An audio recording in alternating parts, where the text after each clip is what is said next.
Nsonga ya Kirumira na BMK erikiriyanyo because ababaddeyo ku site yesterday bunga waliwo directives nawadde nga RCC we Makindye kitegeeza mba mubaka wa president atakulira security ku division level nensaba polisi ekulirwa amafundo afande mafundo one to secure the place because party ya BMK ne ya Kirumira bafunye obutakwatagana olwa ownership of the property.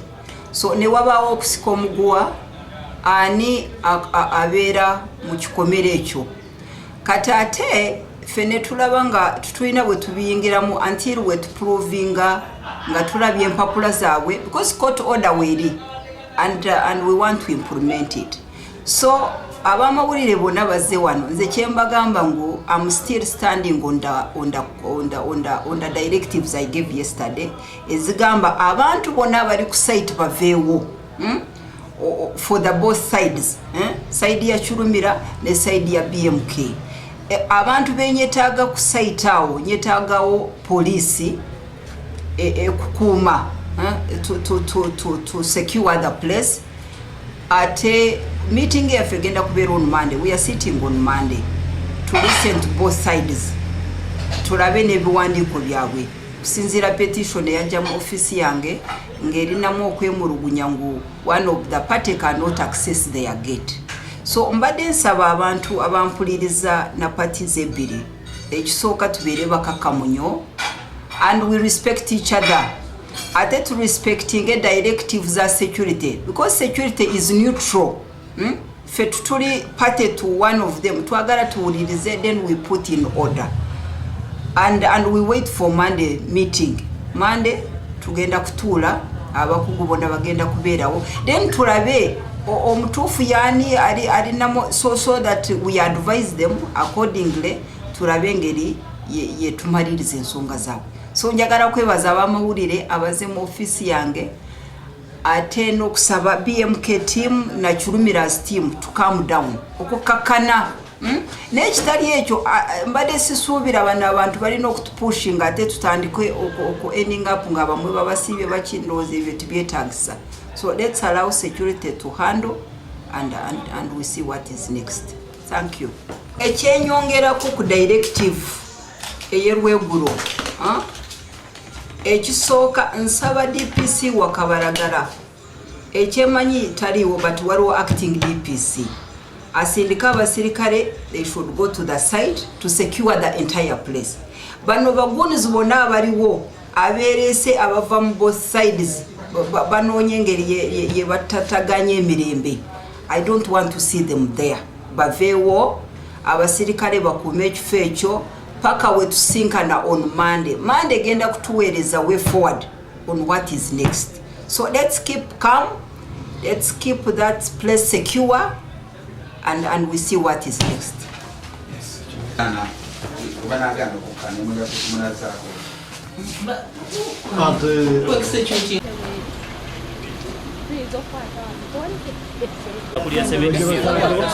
Gavumenti ekuuma ate ebeeranga fesi ategeerera.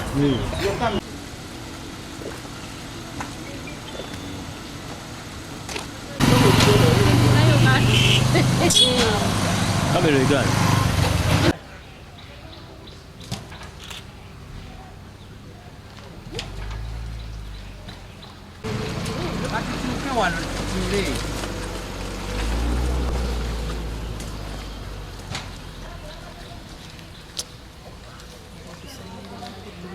Bakubako ku mulonzi bakubanga bamawulire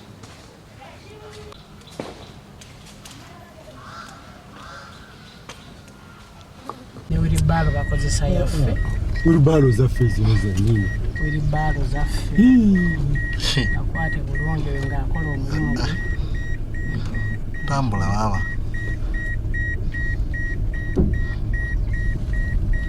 ekyo kiba kivuddeko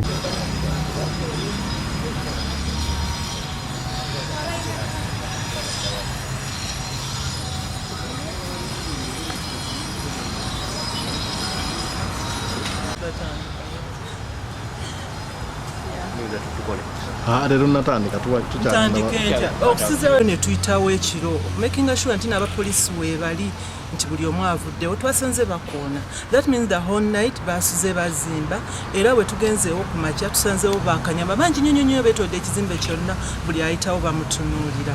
Kyakubiri waliwo abalina emiggo. Kyakusatu bazimba balina wheelbarrow balina omusenyu and everything bagenda mu maaso n'okuzimba.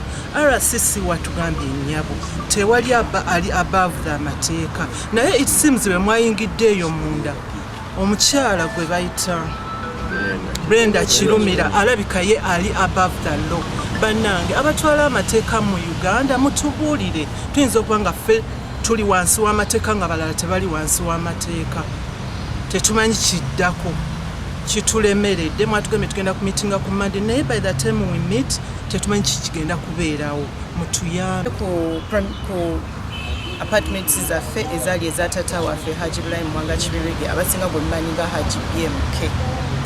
Twabadde era ne tulambulula ensonga nga bwe zaabadde bwe twamaliriza nga RCC ne DPC ne poliisi bonna bazze. Bwe bazze batusanzeewo nga batufulumiza ne bakifeesi batufulumiza era wa out era twayogeredde wabweru. Bwe bazze bayogedde naffe ne boogera ne side ya Kirumira. Brenda Kirumira ne Mr. Godfrey Kirumira taya separately. Ffe twabasabye bw'onooba nga ne mediating abantu n'obabeera wakati lwaki oba tobayita both sides n'oyogera ekintu nga kiri mu bulambo okufu nti gegana amateeka g'entadde. RCC yatuwadde ekigambo ki era ndi sure mwe muyinda gundi eyo nga mu recording tewali kigenda mu maaso kyonna paka Monday. N'atugamba agenda kujjawo abantu ba Brenda Kirumira ne Kirumira bonna agenda kujjawo n'abaffe ateekewo abasirikale ababe abali neutral. Leero to our surprise of course tosobola kwebaka ekiro tuba tuli awo ne batukubira ne batugamba bawulira bye bamenya bakuba tugenze okera ku makyanga waliwo ramp gye bamenye connecting to the finished building yo bagimenye then tebakomyawo baleese abazimbi ku scene bazimba ekisakati nga bemulabye eggulo ku mawulire nti twadde tukimenye okulaba nti tufuna side yaffe kati bali bize ku side yaffe bazimba. Ekisinza otwennyamiza poliisi weeri. Poliisi ekuuma Brenda Kirumira balina almost 200 guns bakanyama oba betuyitanga bakifeesa bali ready to destroy.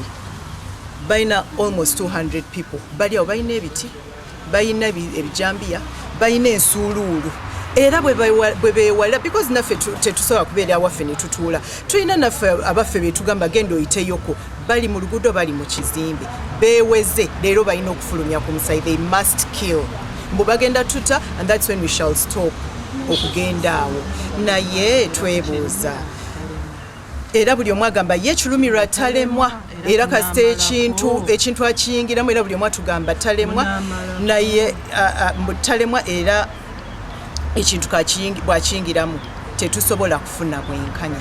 Bannange tusaba mutuyambe tusaba Brenda bw'aba amanyi ne Kirumira nti ffe tetuli ba strangers tuli bannayuganda bannaabwe bwe baba bamanyi nti baagula mu butuufu lwaki tetutula ku mmeeza nabo baveeyo ffe tuvuddeyo emirundi mingi baveeyo Kirumira aveeyo Brenda aveeyo ne Gideon aveeyo neyo Kasigala Mathias aveeyo tuleete empapula zaabwe baleete empapula zaabwe tetulina interest ya kwonona linnya lya muntu. Kirumira aweza mbu tuliwo kwonona linnya lye we don't have any interest in that kubanga Kirumira mu bonna ffe abaana tumutwalanga tataffe kubanga yalinga nnyo mukwano gwa tataffe era abeera tataffe naye twewunya nti abeereyo mu lunkukutu n'akola kinaatulwanyisa ate n'amala ne yeegaana. Muwala we Brenda alekanira on top of her voice amanyi nti yensi yonna yagimalayo oba omanyi nti oli mu butuufu aveeyo because bino tetwakabitandika when have they come out to say nti ddala bannange ebyo muyogera si bituufu let them because ffe twabaddeyo even before nga tannatu confronting I mean Brenda nga tannava mu motoka eggulo mu kujja mu scene yasoose kuleeta bakisifesi tugobawo completely natukuba mikko bw'aba amanyi ali ku kituufu tuleete empapula. Bannange tusaba bwenkanya RCC tusaba bwenkanya twatutte ekigambo kyo naye kati abapoliisi abali ku ground nga bantu ba Brenda Kirumira ne Kirumira bazimba ne bakifeesi bali on ground kakati tunagamba nti Brenda ayina abamukolera. I don't even want to say oba ye boss wa munne. No, we don't even want to say that kubanga tusuubira nti n'abantu president waffe bateeka mu ntebe baba bayina obuyinza okukola buli kisoboka ku munnayuganda ate nga tebeekubiridde. Naye we feel we have not gotten the justice. Na giving up era tetujja giving up paka nga tufunye ekyaffe Twagala bwenkanya tusaba buyambi tetuli babbi tuzze ne tusaba obuyambi. Ensonga zino zigenze wala nnyo tugezezzaako okwekubira enduulu twabadde ne RCC eggulo ne tukikkanyaako saidi zonna ziveewo naye wetukeeredde tusanze abazimba bakola ki bazimba ebintu bya mukadde waffe teyanyaga binyage omugenzi bulayi mu bwanga kibirigi yabirwanira n'agenda e Japan ng'akolera baana be nebyo bano bagamba aguze ebyapa baguze tetubiraba tebiriiyo. Nsuubira court order bwebanga efulumye RCC court order emusinga obunene oba lwaki tavaayo najja n'akola ku court order kyegamba buli omu n'abeera ng'ali mu position ye. Ekizimbe kye bali mu kuzimba essaawa zino tekiri ku part of ekiri mu kooti ne bali mu kukizimba batulemeseza okubeera nga twakisesinga ku kizimbe nene bo banaakola batya ekintu ky'abaana n'omugenzi kisigala ky'abaana tebali above the law. Owekitiibwa president w'eggwanga mukadde waffe alina kyeyakola mu gavumenti mugundi ku mulembe guno alina kyeyakolera bannayuganda abasuubuzi mu kusuubula spare part yeewaayo n'akolera eggwanga n'abantu bakozesa tunula abantu bakozesa balala kikumi ku kikumi aba boda abewakiseka mu spare bonna bayigira ku mugenzi bulayimu naye ebintu bye babitwale nejali mikwano gyo gyonna nga gitunula butunuzi ate nga mikwano gimwe muli egimu ababaki nga bali mu kutwala ebintu bye fenga abaana tutujja kukkiriza bintu okubeera bikola ki bitwalibwa mu mbeera efaanana bwetu n'abalala bonna abasuubira bajja kwesenza ku birala byonna bajja kufuna ki tetujja kukkiriza bintu ebyo. Mbadde nsaba gavumenti etuyamba abantu bonna baveeyo abali bakwano ba Haji bakatumba wamala bonna gye muli muveeyo bakirumira mwenna nawe kikwasa n'ensonyi okuwulira nti ate owengeye gwe yandibadde atubeera nga atuleka mu mbeera eno n'otugaba ne tuteese tukole ki gw'oli mu kubba kitegeeza emmese ekuluma ekufuuyirira banne mutuyambe n'abali mu gavumenti mu bitongole byaki mu bitongole bye abakyusa ebintu mweddeko ekintu taito esigala eri taito lwaki okwata taito y'omuntu n'ogibwa omuntu omulanga olwedi toze ku siini munansonyiwa naye tuli banyiivu nnyo ku nsonga eno twetaaga obuyambi bwa gavumenti tetwagala tugamba mbu famire ya BMK eri bweti n'olwekyo omukulembeze tuvaayo tutaase oba tujjagana ku paliamenti tutwale ekiwandiiko kyaffe nga twagala obwenkanya mu maali ya mukadde waffe. Salaamu aleikum. Saidi yaffe nga ffe abafamire tuli benyiikaavu nnyo eri ebitongole by'okwerinda. Twabadde olunaku lw'eggulo ne diso owa Makindye ne tubeera ne RCC atutwala mu kitundu akutwala ebyokwerinda byonna ne tubeera ne DPC atutwala mu security ne tutafuna bwenkanya. Twabadde ne RCC ne DPC ne diso bonna aba security nga tuli nabo ne batusuubiza okubeera nga tugenda kufuna obwenkanya ku lunaku lwa Monday naye tugenza okutuukawo nga bo bennyininyini ate baleseewo abapoliisi bali mu kukuuma abantu oba naffe tugende kati naffe tutandike okukwata emiggo nga bali tukubagana ekyo nakyo bajje batusaye nga tukubagana ndowooza kyekigenda okuddako kubanga tebajja tutwalako bintu byaffe nga tutunula bo batandika okubeera nga olw'okuba bo balina emundu zibakuuma ffe tetulina batwale butwazi bintu byaffe.